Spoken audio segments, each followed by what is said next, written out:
Hello everyone. स्वागत है आप सभी का कॉम्पिटिटिव मंत्रा पर। और आज हम लोग जीएस पॉइंटर देखने जा रहे हैं हिस्ट्री की। इसको आप लोगों को एक ऑडियो बुक की तरह लेना है और बस सुनते जाइए, हेडफोन लगा लीजिए। और ये सारे फैक्ट आपके एग्जाम में पूछे गए हैं जो आपको याद होने ही चाहिए, फिंगर टिप्स पे होने चाहिए ये सारे फैक्ट। तो हम लोग देखते हैं अभी। वास्को डी गामा कालीकट तट पर पहुंचा था कब? 1498 में। कब पहुंचा था? 1498 में। ठीक है।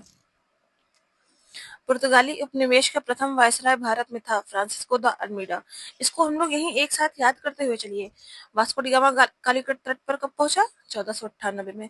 पुर्तगाली उपनिवेश का प्रथम वायसराय भारत में कौन था? Francisco de Almeida. Vasco D gamma का कालीकट पर स्वागत किसने किया था? कालीकट तट पर स्वागत किसने किया था? जमोरिन राजा ने किया था। ठीक। अब देखिए, कौन यात्री कहाँ से आया है उनके देश बताने हैं। तो वास्को डी गामा कहाँ से आया था? पुर्तगाल से। वास्को डी गामा पुर्तगाल से। वास्को डी गामा पुर्तगाल से। क्रिस्टोफर कोलंबस स्पेन से आया था। कैप्टन कुक ग्रेट ब्रिटेन से आए थे। और जो तस्मान थे वो हॉलैंड से आए थे। नेक्स्ट हमारा है पॉइंट है कि भारत में पुर्तगाली शक्ति का वास्तविक संस्थापक कौन था? तो वो कौन था? अल्बुकर्क था। ठीक। पुर्तगालियों ने भारत में प्रथम दुर्ग का निर्माण किया था। कहाँ किया था? कोचीन में किया था। मध्यकाल में सर्वप्रथम भारत से व्यापार संबंध स्थापित करने वाले कौन थे? पुर्तगाली थे। भारत में प्रथमतः सामुद्रिक व्यापारिक केंद्र स्थापित किया था। किसने किया था? पुर्तगालियों ने।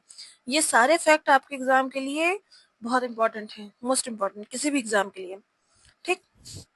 बंगाल में बांदेल, चिंसुरा, हुगली तथा श्रीरामपुर फैक्ट्रियों में से एक जो पुर्तगाली द्वारा स्थापित की थी, कौन सी थी? हुगली थी। ठीक। पांडिचेरी के संदर्भ में सही कथन क्या है? पांडिचेरी पर कब्जा करने वाली पहली यूरोपीय शक्ति पुर्तगाली थे। ठीक। हुगली को बंगाल की खाड़ी में समुद्री लूटपाट के लिए अड्डा बनाया था पुर्तगालियों ने। कलकत्ता के संस्थापक जाप चारनाक। भारत में यूरोपीय शक्तियों के प्रवेश के संदर्भ में सही कथन क्या है? अंग्रेजों ने अपना पहला कारखाना दक्षिण भारत में मछलीपट्टनम में लगाया। पूर्वी भारत में अंग्रेजी कंपनी ने 1633 ईस्वी में उड़ीसा में पहला कारखाना लगाया, डुप्ले के नेतृत्व में। फ्रांसीसियों ने 1776 में मद्रास पर अपना कब्जा किया। ये सारे कथन सही हैं। भारत के साथ व्यापार के लिए सर्वप्रथम संयुक्त पूंजी कंपनी आरंभ करने वाले लोग कौन थे? वो डच थे। डचों ने पुर्तगालियों को पराजित किया और आधुनिक कोच्चि में उन्होंने फोर्ट विलियम्स का निर्माण किया। ठीक। भारत में ईस्ट इंडिया कंपनी की सफलता का क्या राज था? भारत में राष्ट्रीय भावना की कमी थी। कंपनी की सेना को पश्चिमी प्रशिक्षण मिला था तथा उनके पास आधुनिक हथियार थे। भाई क्या क्या कारण हो सकते हैं? देखो, इसमें पूछा है कारण क्या थे, या जब ईस्ट इंडिया कंपनी ने भारत पर राज क्यों किया। इसमें यह सीधा सीधा क्वेश्चन है कि कैसे उनको सफलता इतनी जल्दी मिल गई। तो पहली बात तो ये थी कि भारतीयों में कोई एका नहीं था, राष्ट्रीय भावना नहीं थी। ठीक। दूसरा ये था कि भारतीयों के पास कोई प्रशिक्षण नहीं था, और वो सब जो पश्चिमी प्रशिक्षण लेकर के आए थे। भारतीय सैनिकों में राष्ट्रीय भावना का अभाव, जिसके फलस्वरूप जो उन्हें अच्छा वेतन दे अपनी सेवा उसी में लगा देते थे। भाई पैसे की कमी थी, तो जो जो कोई पैसा ज्यादा देता था, भाई हम तो तुम्हारी नौकरी करेंगे, ये वाला सीन हो गया था। नेक्स्ट हमारा, ब्रिटिश कंपनियों में से भारत में व्यापार करने का पहला अधिकार पत्र किसे प्राप्त हुआ था? तो लीवेंट कंपनी को। किसे? लीवेंट कंपनी को। नेक्स्ट देखते हैं, लंदन में ब्रिटिश ईस्ट इंडिया कंपनी के गठन के समय भारत का बादशाह कौन था? अकबर था। कौन था? लंदन में लंदन में ब्रिटिश ईस्ट इंडिया कंपनी के गठन के समय भारत का बादशाह अकबर था। वह मुगल सम्राट जिसके शासनकाल में इंग्लिश ईस्ट इंडिया कंपनी ने भारत में सर्वप्रथम कारखाना स्थापित किया। जहांगीर। जहांगीर के टाइम पीरियड में। ठीक है। भारत में 1613 ईस्वी में अंग्रेजों ने अपनी पहली फैक्ट्री स्थापित की। कहाँ? सूरत में। वह अंग्रेज अधिकारी जिसने पुर्तगालियों को स्वाली के स्थान पर हराया था, किसने? थॉमस बेस्ट ने। यूरोपीय व्यापारिक कंपनियों में से सूरत में सर्वप्रथम अपना कारखाना स्थापित किया। किसने? अंग्रेजों ने। ब्रिटिश ईस्ट इंडिया कंपनी ने बंबई लिया था। किससे लिया था? पुर्तगालियों से लिया था।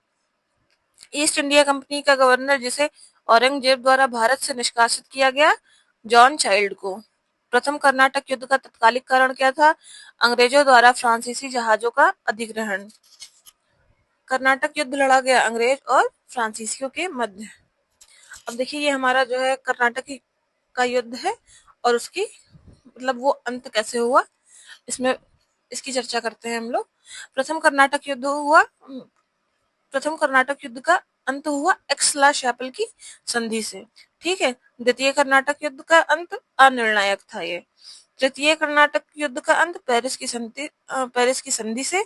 और प्रथम मैसूर युद्ध ब्रिटिश की हार हुई थी। ठीक। प्रथम यूरोपियन व्यक्ति जिसने भू क्षेत्र अर्जित करने के उद्देश्य से भारतीय राजाओं के झगड़ों में भाग लेने की नीति आरंभ की, कौन था वो? डुप्ले। फूट डालो, राज करो। भारत ने फ्रांसीसियों को अपना सबसे पहला भारत ने भारत में फ्रांसीसियों ने अपना सबसे पहला कारखाना कहाँ स्थापित किया? सूरत में। फ्रांसीसी ईस्ट इंडिया कंपनी स्थापित हुई थी कहाँ? कब हुई थी? लुई 14वें के शासनकाल में। भारत में फ्रांसीसी कंपनी का संस्थापक काल्बर्ट को माना जाता है। बंगाल में डचों द्वारा स्थापित कारखाना चिंसुरा में। फ्रांसीसी दक्कन में शक्ति आंदोलन स्थापित करने में असफल रहे क्योंकि अंग्रेजों की फौज शक्तिशाली थी। भारत में यूरोपीय शक्तियों का आगमन का क्रम है। पुर्तगाली आए थे, फिर डच आए थे, फिर अंग्रेज आए थे, फिर फ्रांसीसी आए थे। सही सुमेलन है पौंडीचेरी पर फ्रेंच का कब्जा था। गोवा पे पुर्तगीज का कब्जा था। ट्रावनकोर डेनिश के कब्जों में था। और सद्रास, आई थिंक इसको मद्रास होना चाहिए, लेकिन सद्रास में डच थे। यूरोपीय में से स्वतंत्रता पूर्व भारत में व्यापारी के रूप में सबसे अंत में आए कौन आए? फ्रांसीसी आए। आज के लिए इतना ही। मिलेंगे नेक्स्ट पार्ट में ईस्ट इंडिया कंपनी और बंगाल के नवाब।